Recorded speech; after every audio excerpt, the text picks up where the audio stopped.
नमस्कार, मैं हूं प्रतिमा मिश्रा। दिन की हर बड़ी खबर के साथ आइए शुरू करते हैं भारत की बात। शुरुआत उन खबरों से जिन पर विस्तार से करेंगे चर्चा। प्रयागराज महाकुंभ में आज गृह मंत्री अमित शाह ने स्नान किया। इससे पहले सीएम योगी और अखिलेश यादव भी पवित्र संगम में डुबकी लगा चुके हैं। संगम की सियासी त्रिवेणी का संदेश आपके लिए डिकोड करेंगे। महाकुंभ में गृह मंत्री अमित शाह के स्नान के बीच कांग्रेस की तरफ से एक नए विवाद की डुबकी लगा दी गई। मल्लिकार्जुन खड़गे ने ऐसा क्या कहा कि बीजेपी ने उसे सनातन विरोधी बता दिया, हम दिखाएंगे आपको। अरविंद केजरीवाल की तरफ से आज 15 गारंटियों की घोषणा की गई। बीजेपी और कांग्रेस पहले ही अपने वादों का घोषणा पत्र जारी कर चुके हैं, लेकिन जनता जीत वाली गारंटी किसको देगी, ये खबर आपको सिर्फ यहां दिखेगी। और हर दिन की तरह रात 8:30 बजे होगी स्पेशल रिपोर्ट, जिसमें आज हम आपको दिखाएंगे प्रयागराज में संगम तट से शाह का सनातनी संकल्प। लेकिन शुरुआत महाकुंभ में अलग अलग दलों के सियासी संगम वाले दृश्यों के साथ करते हैं।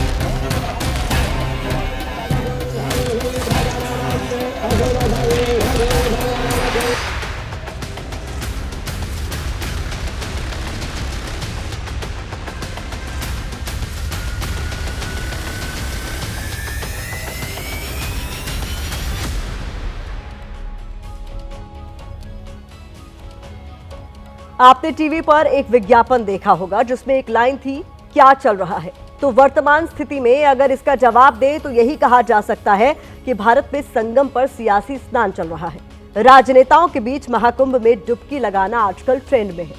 आज प्रयागराज महाकुंभ में स्नान की बारी थी देश के केंद्रीय गृह मंत्री अमित शाह की, जिन्होंने संगम तट पर त्रिवेणी में स्नान किया। यूपी के सीएम योगी आदित्यनाथ और साधु संतों के साथ गृह मंत्री अमित शाह ने पवित्र संगम में डुबकी लगाई। स्नान के बाद साधु संतों ने गृह मंत्री को त्रिवेणी के पवित्र जल से आचमन भी कराया। गृह मंत्री अमित शाह अपने पूरे परिवार के साथ प्रयागराज में महाकुंभ का पुण्य कमाने पहुंचे थे। इस दौरान उनकी पत्नी सोनल शाह, बेटे जय शाह, पुत्र वधू, पोता और परिवार के बाकी सदस्य भी साथ में थे। संगम में स्नान के बाद अमित शाह ने तट किनारे ही परिवार के साथ वैदिक मंत्रोच्चार के बीच पूजा पाठ, जलाभिषेक और दुग्धाभिषेक किया। इस दौरान अमित शाह अपने पोते को तिलक लगाते और संतों से आशीर्वाद दिलाते भी देखे गए। गृह मंत्री अमित शाह से पहले यूपी के सीएम योगी आदित्यनाथ, उनकी पूरी कैबिनेट और समाजवादी पार्टी के अध्यक्ष अखिलेश यादव ने भी पावन महाकुंभ के मौके पर पवित्र संगम में स्नान किया था। यानी प्रयागराज का संगम अब नदियों के संगम के साथ साथ अलग अलग राजनीतिक विचारधाराओं का भी संगम बन रहा है। इस सियासी संगम का संदेश क्या है, यह आपको बताएंगे, लेकिन पहले गृह मंत्री अमित शाह के प्रयागराज प्रवास वाले दृश्यों की हाइलाइट्स देख लेते हैं।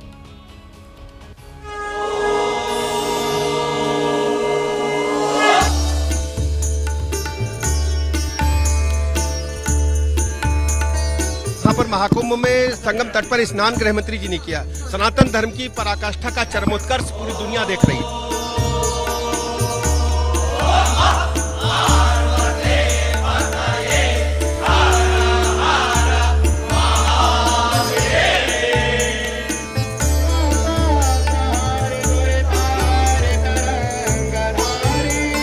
यहाँ पहुंचकर किस तरीके की अनुभूति हुई?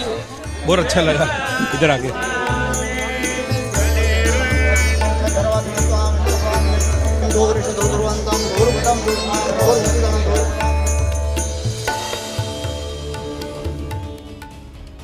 बीजेपी नेताओं के संगम स्नान के बीच आज कांग्रेस अध्यक्ष मल्लिकार्जुन खड़गे का बड़ा बयान सामने आया। इस बयान में खड़गे ने कहा कि कांग्रेस धर्म के नाम पर गरीबों का शोषण नहीं होने देगी। बीजेपी नेताओं के गंगा में डुबकी लगाने से गरीबी नहीं मिट जाएगी। बीजेपी ने खड़गे के बयान को सनातन विरोधी बताकर उन पर हमला बोला है। अरे भाई, गंगा में डुबकी लेने से गरीबी दूर होती क्या? आपको खाना मिलता पेट को।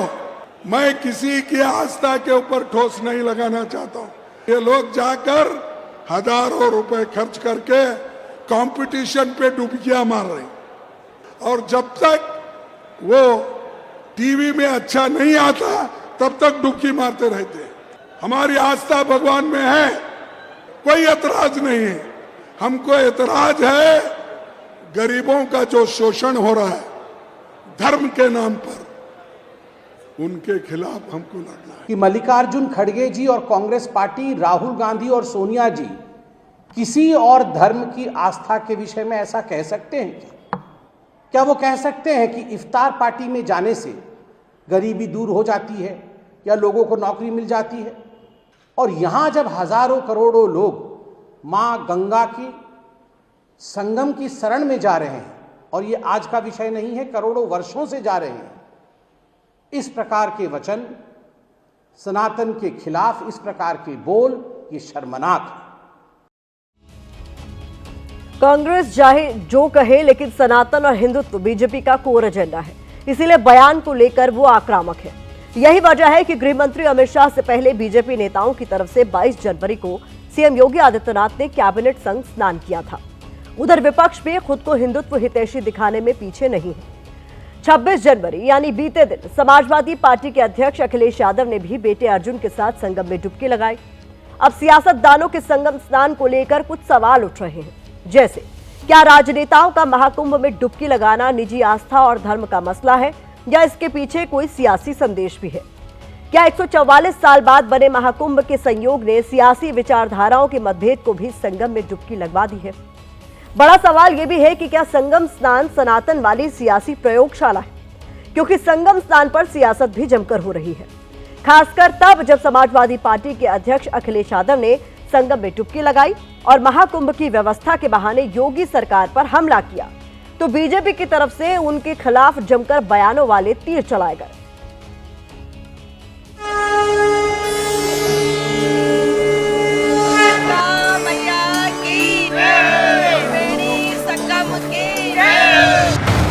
व्यवस्थाएं और अच्छी हो सकती थी।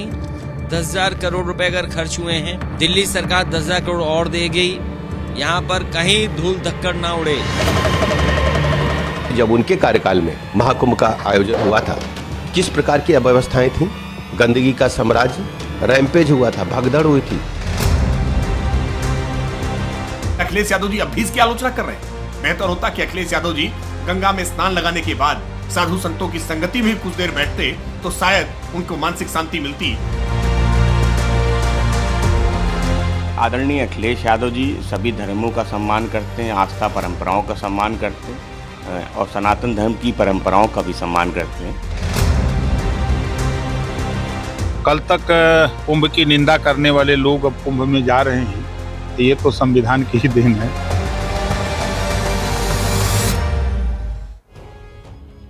प्रयागराज में जारी महाकुंभ में अब तक 14 करोड़ से ऊपर श्रद्धालु स्नान कर चुके हैं। ये संख्या किसी भी सनातनी आयोजन के साथ साथ बाकी धर्मों के अलग अलग कार्यक्रमों से कहीं ज्यादा है। 5 फरवरी को दिल्ली में वोटिंग के दिन प्रधानमंत्री नरेंद्र मोदी के भी प्रयागराज आगमन की खबरें हैं। वैसे महाकुंभ और संगम स्नान को सनातनी आस्था के साथ सियासी लेंस से भी देखा जा रहा है, क्योंकि इसके केंद्र में देश की बड़ी हिंदू आबादी है। यह आबादी देश की राजधानी दिल्ली के विधानसभा चुनाव और अयोध्या की मिल्कीपुर सीट पर होने वाले उपचुनाव में बड़ी भूमिका निभाने वाली है। इसीलिए संगम पर सियासी स्नान वाले चरित्र का चार्ट हमने आपके लिए तैयार किया है। नेताओं के संगम स्नान में एक तरफ धर्म और आस्था पर फोकस है, तो दूसरी तरफ सनातन का सियासी संदेश देने की कोशिश है, जो कहीं न कहीं देश के ज्यादातर दलों की सियासत को सूट करता है। संगम स्नान में धार्मिक तौर पर पुण्य कमाने की बात है, तो दूसरी तरफ इसमें भागीदारी के पीछे सियासत का धार्मिक कार्ड भी है, क्योंकि इसके साथ धार्मिक भावनाएं जुड़ी होती हैं, इसलिए ये लोगों को सीधे कनेक्ट करता है। दूसरी तरफ सियासत में इन भावनाओं को वोट की शक्ल में भुनाने की कोशिश की जाती है। माना जा रहा है कि महाकुंभ में स्नान से मिल्कीपुर उपचुनाव के साथ 2027 के यूपी विधानसभा चुनाव तक को साधा जा रहा है। इसके जरिए वोटों के ध्रुवीकरण की कोशिश की जा रही है। वैसे धर्म यूपी से लेकर दिल्ली तक सियासत का फेवरेट सब्जेक्ट है। महाकुंभ का आयोजन जिसको इतना प्रचारित और प्रसारित किया जा रहा है, ये प्रभावित करेगा उस चुनाव को और एक पोलराइजेशन में काफ़ी मदद करेगा। सब कामकाज छोड़कर मुख्यमंत्री योगी जी कुंभ परिसर में मौजूद हैं, इसके सियासी मायने हैं। इसको हम सिर्फ धार्मिक आस्था से नहीं जोड़ सकते हैं, इसके सियासी मायने हैं भी, और इसका होने वाले जो चुनाव हैं उस पर भी असर पड़ेगा। इस पूरे विश्लेषण में हम किसी की धार्मिक आस्था या भावनाओं पर कोई सवाल नहीं उठा रहे। वैसे भी धर्म हर किसी का निजी और संवेदनशील मसला है, इसमें धार्मिक भावनाएं आहत होने का खतरा बना रहता है।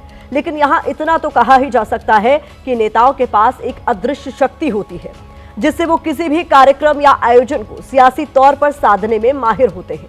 वो शब्दों से भले ही कुछ न कहें, लेकिन अपने हर कृत्य में उनकी नजर राजनीतिक नफा नुकसान पर जरूर टिकी होती है। आइए बढ़ते हैं आगे।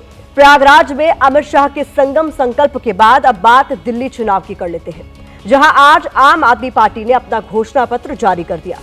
पार्टी संयोजक अरविंद केजरीवाल ने 15 गारंटियों का ऐलान किया है। केजरीवाल ने रोजगार, महिला सम्मान, मुफ्त इलाज, मुफ्त पानी, यमुना, सड़क, शिक्षा, sewer, ration card, auto taxi वालों के लिए कई बड़ी बातें कही हैं। केजरीवाल ने गारंटी देते हुए अपनी पुरानी बातों को दोहराया, भविष्य के लिए अपना रोड मैप भी बताया। पिछले 5 साल में कई काम पूरा न होने पर माना कि कुछ काम अधूरे रह गए हैं, जीत कर आने पर उन्हें पूरा करेगी। वैसे आम आदमी पार्टी ने जिन गारंटियों का ऐलान किया है वो वादे प्रचार के दौरान पार्टी पहले ही कर चुकी है। आज तो बस आधिकारिक घोषणा की गई है। केजरीवाल ने आज कौन सी 15 गारंटियां दी हैं उसके बारे में आपको बताते हैं। अगले 5 साल में सभी युवाओं को रोजगार दिया जाएगा। महिला सम्मान योजना के तहत महिलाओं को 2100 रुपए दिए जाएंगे। सरकारी प्राइवेट अस्पतालों में 60 साल से ऊपर के बुजुर्गों का मुफ्त इलाज होगा। पानी के गलत बिल माफ कर दिए जाएंगे। हर घर 24 घंटे साफ पानी दिया जाएगा। यमुना को साफ किया जाएगा। दिल्ली की सड़कों का विश्व स्तरीय निर्माण कराया जाएगा। दलित समाज के बच्चे का विदेशी यूनिवर्सिटी में पढ़ाई का खर्च सरकार उठाएगी। छात्रों के लिए बस में फ्री सफर, मेट्रो किराए में 50% तक की छूट दी जाएगी। पुजारी ग्रंथियों को हर महीने 18,000 रुपए दिए जाएंगे। बिजली पानी के बिल का फायदा किराएदारों को भी मिलेगा। पुरानी सीवर लाइन को 1 से 1.5 साल में बदला जाएगा। गरीबों को नए राशन कार्ड की सुविधा देंगे। ऑटो टैक्सी वालों की बेटियों की शादी के लिए 1 लाख रुपए की मदद दी जाएगी। सभी RWA को सिक्योरिटी गार्ड रखने के लिए हर महीने राशि देंगे। आज हम 15 गारंटी जारी कर रहे हैं। 15 केजरीवाल की गारंटियां जारी कर रहे हैं, जो कि अगले 5 साल के अंदर पूरी की जाएंगी। हर महिला को हर महीने 2100 रुपए उसके बैंक अकाउंट में दिए जाएंगे। जिन जिन लोगों के गलत बिल आए हुए हैं उनको बिल भरने की जरूरत नहीं है। सरकार बनने के बाद ये सारे पानी के बिल माफ कर दिए जाएंगे। झाड़ू को हम सब लोग अपने घर की लक्ष्मी मानते हैं। झाड़ू का बटन दबाओगे तो सीधे सीधे 25,000 रुपये महीने का तो फायदा इसी से है। इसके अलावा अगर आपके घर में 2 महिलाएं हैं तो 2100 रुपये का 4 बाजार 200 रुपये का ये फायदा होगा। कई सालों से दिल्ली के राशन कार्ड नहीं खुले। कई गरीब लोगों को राशन कार्ड का फायदा नहीं मिल रहा, राशन का, फ्री राशन का। तो राशन कार्ड खोले जाएंगे ताकि गरीबों को फ्री राशन का फायदा मिल सके। विनती करता हूँ कि अगर आपने गलत बटन दबा दिया, अगर आपने कमल का बटन दबा दिया, तो 25,000 रुपये एक एक परिवार के ऊपर एडिशनल खर्चा हर महीने आने लगेगा।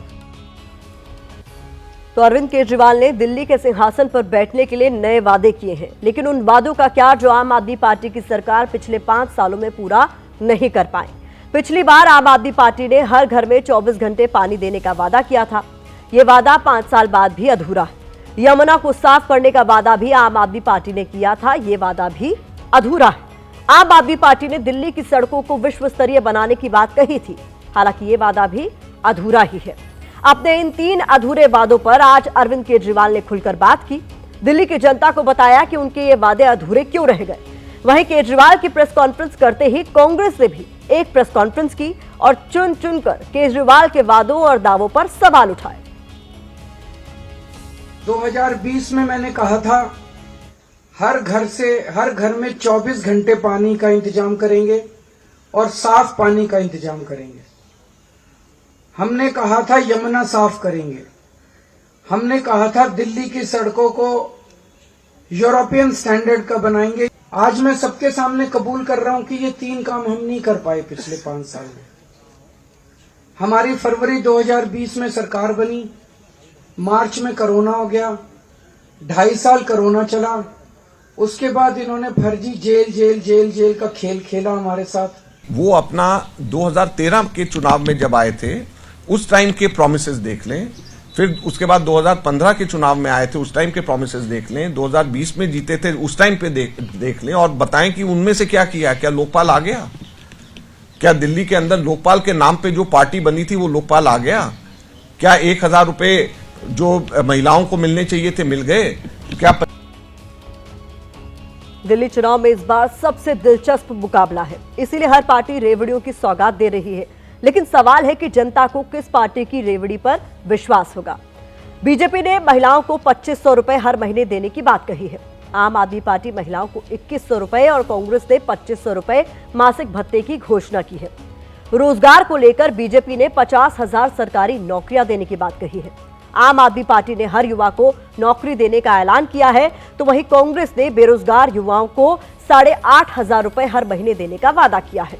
इसी तरह स्वास्थ्य को लेकर बीजेपी ने 10 लाख रुपए का स्वास्थ्य कवरेज देने का संकल्प लिया है। आम आदमी पार्टी 60 साल से ऊपर के बुजुर्गों को मुफ्त इलाज देगी, ये वादा किया है। कांग्रेस का वादा है कि वो दिल्ली के लोगों को 25 लाख रुपए का स्वास्थ्य बीमा देगी। ऑटो टैक्सी और ई रिक्शा वालों के लिए बीजेपी ने वेलफेयर बोर्ड बनाने की बात कही है। आपने ऑटो टैक्सी और ई रिक्शा चालकों की बेटी की शादी में 1 लाख रुपए की मदद देने की बात कही है, जबकि कांग्रेस की बात करें तो इस पर कोई ऐलान नहीं किया गया है। अपने वादों और दावों के दम पर तीनों पार्टियां सत्ता का सुख भोगना चाहती हैं। अब सवाल है कि जो वादे किए जा रहे हैं उन पर दिल्ली की जनता के मन में क्या चल रहा है। सब एक दूसरे से आगे निकलने की कोशिश कर रहे हैं फ्री बीज के लिए, और जनता इस बात को बहुत अच्छी तरह समझ रही है और जनता इस पे बिल्कुल भी कतई भी विश्वास नहीं कर रही है। बीजेपी पे पूरा भरोसा है, क्योंकि आप केंद्र सरकार को देख रहे हैं। केंद्र में जो मोदी जी बैठे हुए हैं, उन्होंने आज तक जो भी वादा किया है उसमें उन्होंने 99% वादे को पूरा किया है। हमें तो लगता है कि देश का विकास करने के लिए हमें मोदी जी चाहिए, और स्टेट का भी विकास तभी होएगा जब हमें सेंटर से फंड मिलेगा। फ्री में कुछ भी नहीं होना चाहिए। हम इनकम टैक्स पेयर हैं, हमारा पैसा जो है फालतू में जा रहा है, ये नहीं होना चाहिए। काम करके दिखाओ, डेवलपमेंट होना चाहिए। तो जो फ्री की रोटियां दे रहे हैं, जनता उन्हीं पे विश्वास करेगी, अरविंद केजरीवाल पे। भरोसा ये है जो कैंडिडेट हो अच्छा काम करे, फ्री की योजना कोई नहीं होनी चाहिए। केजरीवाल ने आज 2 बार यमुना का जिक्र किया। सुबह यमुना की सफाई के वादे को दोहराया और फिर शाम होते होते केजरीवाल ने आरोप लगाया कि हरियाणा की बीजेपी सरकार यमुना के पानी को जहरीला बना रही है। सीएम आतिशी ने यमुना के पानी में अमोनिया बढ़ने का दावा करते हुए चुनाव आयोग को खत लिखा है। इस पर हरियाणा के सीएम नायब सिंह सैनी ने जवाब देते हुए कहा है कि आरोप लगाना और भाग जाना उनकी आदत है और हरियाणा हर जांच के लिए तैयार है।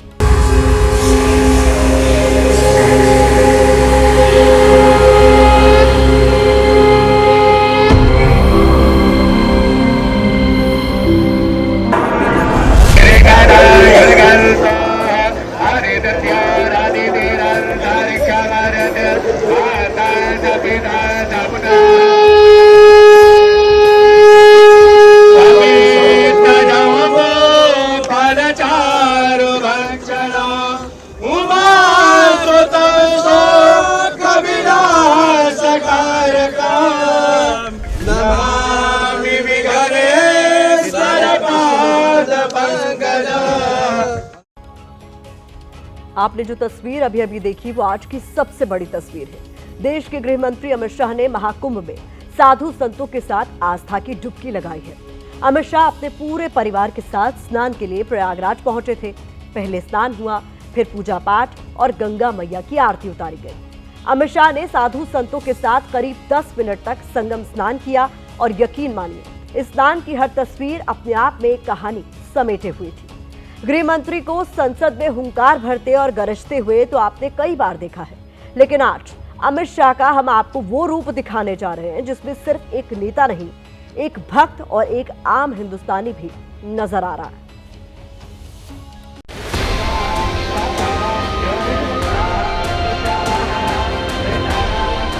ये तस्वीर खास है क्योंकि देश के गृह मंत्री अमित शाह महाकुंभ में आस्था की डुबकी लगाने के लिए पहुंचे थे।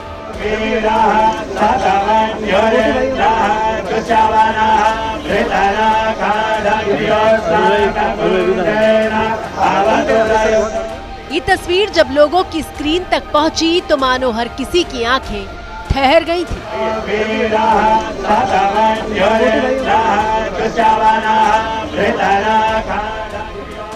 आंखें ठहर गई थी क्योंकि देश के गृह मंत्री से अलग अमित शाह सिर्फ एक भक्त के रूप में दिखाई दे रहे थे। पूरे 10 मिनट तक अमित शाह ने संगम में स्नान किया।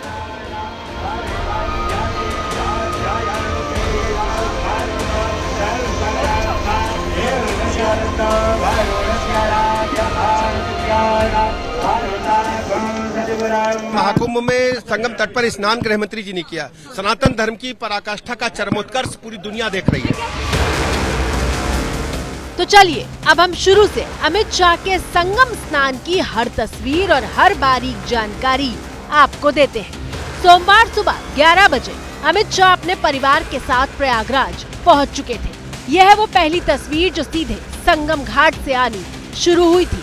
स्टीमर पर बड़े बड़े नेता और साधु संत सवार होने जा रहे थे, जबकि किनारों पर घाट भीड़ से पटे हुए थे।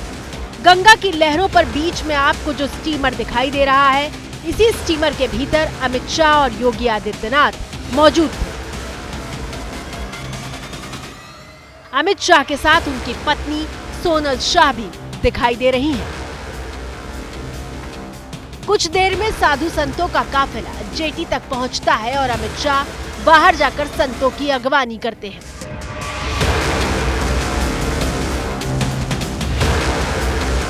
साधु संतों के आने के बाद स्टीमर गंगा के बीच जाने के लिए रवाना हो जाता है।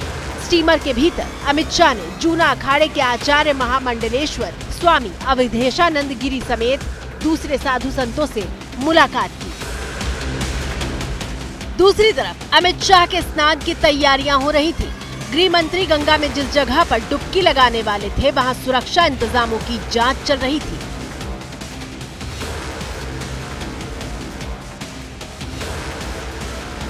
अमित शाह के आने से पहले एक बार फिर फाइनल चेकिंग की जा रही थी।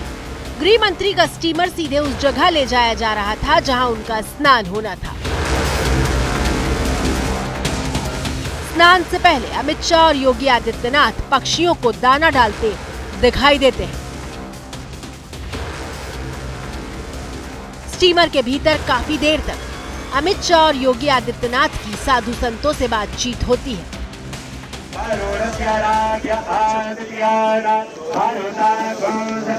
सबका हलचल लिया और हमने कहा बहुत अच्छा है, कुंभ चल रहा है और कुंभ अपने पूर्ण यौवन पर है और उन्होंने भी अपनी तरफ से शुभकामना दी है कि मौनी अमावस्या का जो स्नान है वो दिव्यता के साथ भव्यता के साथ पूर्ण हो, ऐसी उन्होंने परमात्मा से कामना भी की है।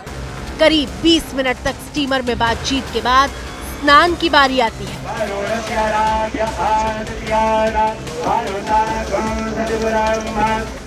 योग गुरु बाबा रामदेव और निरंजनी अखाड़ा के आचार्य महामंडलेश्वर कैलाशानंद गिरी स्टीमर पर दिखाई देते हैं।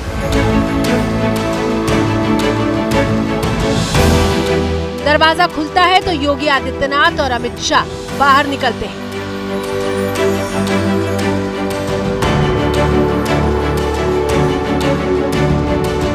और फिर मंत्रोच्चार शुरू होता है। भगवा वस्त्र लपेटे अमित शाह की स्नान के लिए जाते हुए पहली झलक दिखाई देती है। अमित शाह सीढ़ियों पर पहुंचते हैं और फिर संतों को आगे आने का इशारा करते हैं।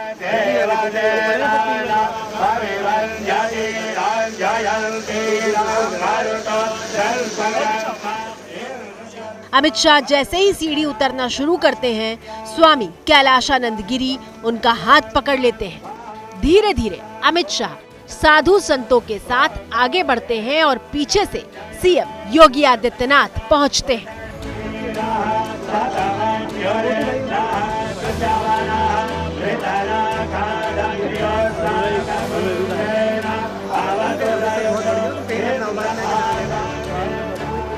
गृह मंत्री अमित शाह और सीएम योगी आदित्यनाथ तमाम साधु संतों का हाथ थामकर पानी के बीच में पहुंचते हैं।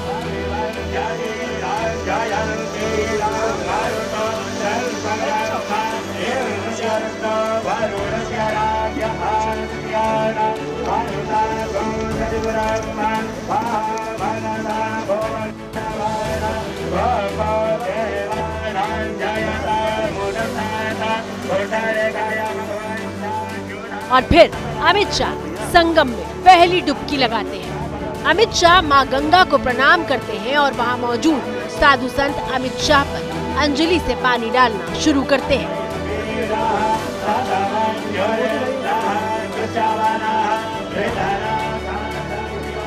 इस तस्वीर को गौर से देखिए।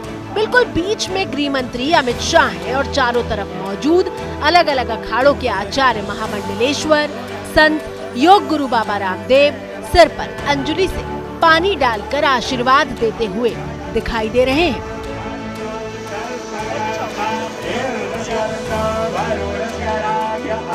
हमारे सनातनी परंपरा में जब गंगा स्नान करने जाते हैं उससे पहले स्नान करके जाते हैं और वहां जाते हैं तो आचमन करते हैं केशवाय नमः, नारायण नमः, माधवाय नमः, एक मंत्र पढ़ा जाता है। अपवित्रः पवित्रो वा सर्वावस्थांगतोऽपि वा यस्मरेत् पुंडरीकाक्षसभायाभ्य, यानी बाहर की तो शुद्धि हो ही रही है, अंदर की शुद्धि जो होती है वो आचमन से जब जल का सिंचन, इसीलिए अमित शाह जी के ऊपर साधु संतों ने जल का सिंचन कराया और आचमन करा करके बाहरी शुद्धि के साथ आंतरिक शुद्धि भी कराया।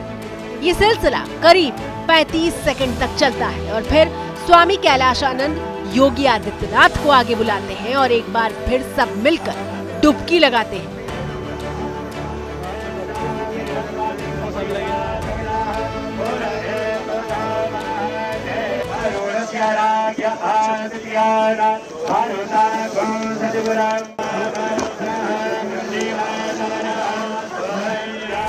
और इसके बाद एक बेहद दिलचस्प तस्वीर दिखाई देती है जब सीएम योगी आदित्यनाथ गृह मंत्री अमित शाह पर पानी डालते हुए दिखाई दे रहे हैं।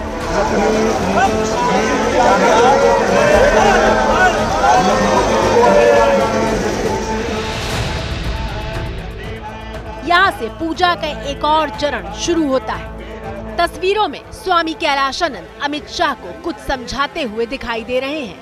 वो बताते हुए दिखाई दे रहे हैं कि कैसे उंगलियों को मोड़कर उस पर जल डालना है। अमित शाह सारे साधु संतों के साथ मिलकर इस पूजा की प्रक्रिया को पूरा करना शुरू करते हैं।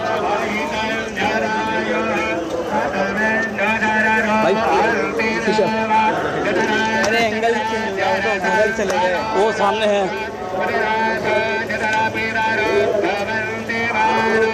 अमित शाह के साथ इन तस्वीरों में निरंजनी अखाड़े के आचार्य महामंडलेश्वर कैलाशानंद गिरी, जूना अखाड़े के आचार्य महामंडलेश्वर अवधेशानंद गिरी, जूना अखाड़े के अध्यक्ष प्रेम गिरी, अखाड़ा परिषद के अध्यक्ष रविंद्रपुरी, अखाड़ा परिषद के महामंत्री हरिगिरी, स्वामी ज्ञानानंद, सतुआ बाबा समेत कुल 11 साधु संत मौजूद थे।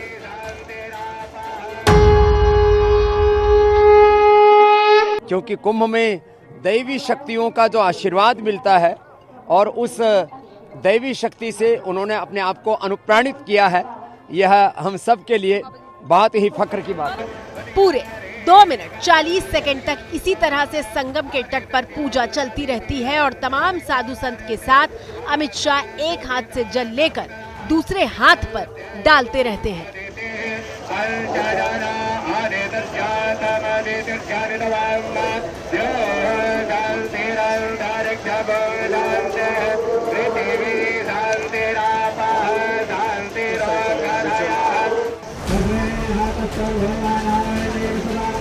इसके बाद साधु संत गंगा जल से आचमन कराते हैं। आचमन करते हुए सूर्य देवता को प्रणाम किया जाता है।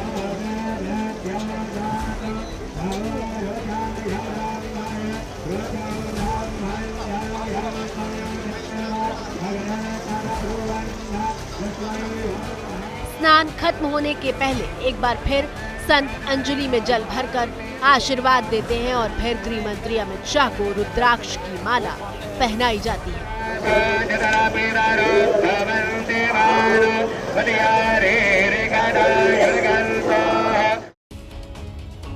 संगम में स्नान के वक्त एक और दिलचस्प तस्वीर दिखी जो सोशल मीडिया पर वायरल हो रही है। हुआ ये कि अमित शाह के साथ संगम में डुबकी लगाने योग गुरु बाबा रामदेव भी पहुंचे थे और यूपी के सीएम योगी आदित्यनाथ भी संगम में उतरे थे। जब अमित शाह स्नान करके लौटने को तैयार हुए तब बाबा रामदेव और योगी आदित्यनाथ उनसे कुछ दूर जाते दिखे और फिर एक जगह खड़े होकर दोनों ने डुबकी लगाई, मानो दोनों के बीच कोई शर्त लगी हो। बाबा रामदेव ने यहाँ 3 डुबकी लगाई, योगी आदित्यनाथ ने 2 और फिर सब के सब बाहर निकलने लगे।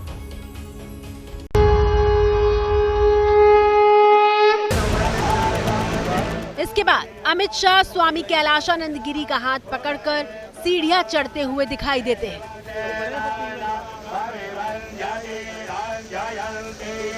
अमित शाह के स्नान के बाद उनकी पत्नी, बहू और पोतियां स्नान के लिए आती हैं।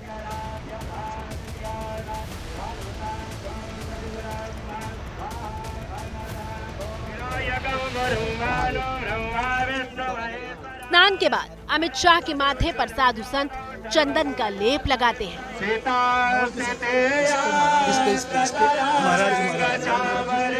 महाराज जी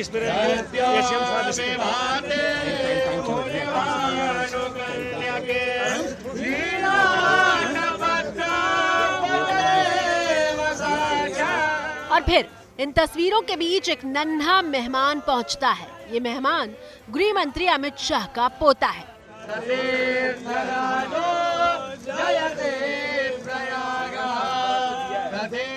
अमित शाह के बेटे जय शाह अपने बेटे को संतों के बीच लाते हैं और वहां मौजूद साधु संत मिलकर अमित शाह के पोते को आशीर्वाद देते हैं।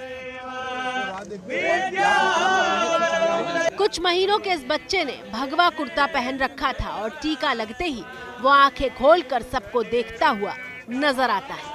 बच्चे के चेहरे पर धूप न पड़े इसके लिए संत अपने भगवा वस्त्र से छांव देने की कोशिश करते हैं।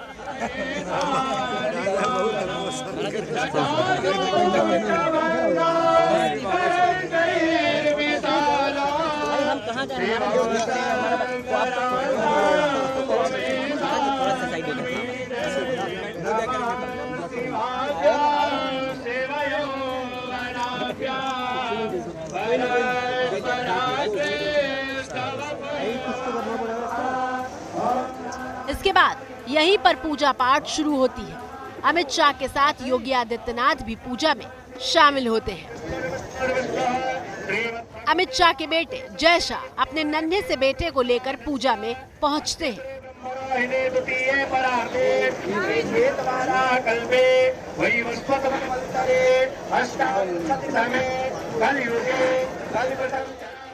सबसे पीछे अमित शाह की बहू और जय शाह की पत्नी बैठी हुई हैं और जय शाह की गोद में उनकी दोनों बेटियां हैं। ये अमित शाह का पूरा परिवार है जो मां गंगा की गोद में बैठकर आशीर्वाद लेने आया है।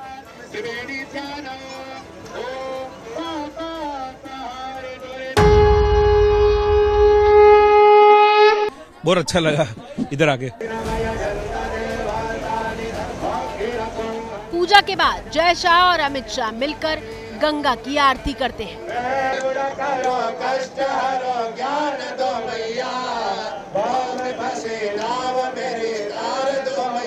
आखिर में विश्व कल्याण की कामना की जाती है।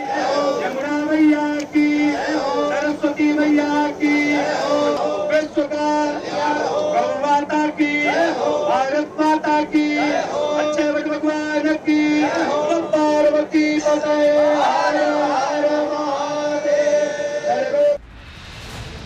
स्नान और आरती के बाद अमित शाह अक्षय वट के लिए रवाना होते हैं। परिवार के साथ यहाँ पूजा अर्चना करते हैं कि अक्षय वट वो जगह है जो दशकों से दर्शन के लिए बंद थी। मोदी सरकार आने के बाद ही आम श्रद्धालुओं के लिए इसे खोला गया है। परसों यानी 29 तारीख को मौनी अमावस्या है और उस दिन 5 करोड़ से ज्यादा लोग संगम में डुबकी लगाने वाले हैं। बाकायदा इसके लिए प्रयागराज में जबरदस्त तैयारी की गई है। एबीपी न्यूज पर कुंभ से जुड़ी हर खबर आप सबसे पहले देखेंगे। भारत की बात में फिलहाल इतना ही।